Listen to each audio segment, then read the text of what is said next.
समाज सेवा क्षेत्र में अतुलनीय सेवा मनोवृत्ति निकटे भारत सरकार द्वारा पद्मश्री सम्मान में सम्मानित होइतिबा श्रीमद बाबा बलिया जन्मदिन अवसर में तिर्तोल ब्लॉक आंबेरी पंचायत अरिलो ग्राम स्थित शिशु अनंत आश्रम में स्वेच्छाकृत रक्तदान शिविर सहित विभिन्न प्रजातिर वृक्ष चारा बंटन करा सेवक गोपाल दास तत्वावधान में उभय रक्तदान और चारा बंटन कार्यक्रम सुचारू रूपे संपादन होइतिला। विशेषकर बाबा जन्मदिन को बलिया प्रेमी माने निशामुक्ति युवा संकल्प दिवस पालन करने सहित शताधिक श्रद्धालु स्वतः प्रभुत रक्तदान करी काम करवा पद्मश्री पाई जो जो काम करी आमे भारत सरकार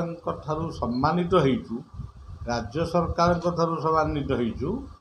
से कार्य ही आमर चली सबुदिन चल जनसाधारण को केवल कहवा कथा एतिकी जे वृक्ष लगातु आउ बचातु जदि निकट में प्राकृतिक जंगल अच्छी तार सुरक्षा कर मद दुकान भांगतुनी मद मादक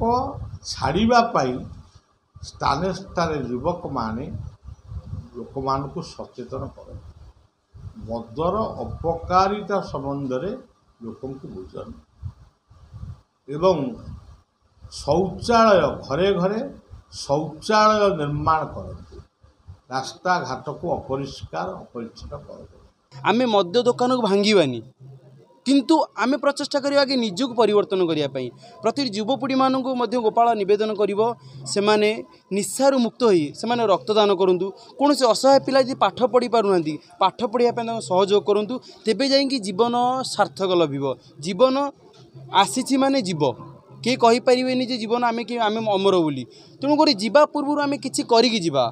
पिला माने सब पचारते आमे गोपाल कौन करूँ आमे कौन करूँ मुझे कौन कर जे आमे जे तुम्हें भावुव जे गोपाल भाई धोती तिलक बाबांकर गोटे कथा साधुता धोती तिलक भितर सीमित नुह साधुता हूँ आमर व्यवहार आमर आचरण एवं परोपकार आज भारत वर्ष रे गोटे स्वतंत्र प्रमाण सृष्टि कर गोटे प्रमाण सृष्टि कर कर्म कले कर्मर फल आज ना काली मिल आज कर्म करी समाज सेवा पाई विश्वप्रेमी बलिया पद्मश्री पाइले ये हूँ आम गोटे स्वतंत्र गोटे दिग्दर्शन गोटे आदर्श एवं आम गोटे कौन गर्व तेणु आम समस्ते प्रचेषा करवा एवं युवपीढ़ी मानक नवेदन करी समाज क्षेत्र में आम शरीर पर आम कोटी लोक ना गोटे लोक आम विवेकानंद देवाई प्रचेषा करवा से दिव्य अनुभूति तो कही हेनी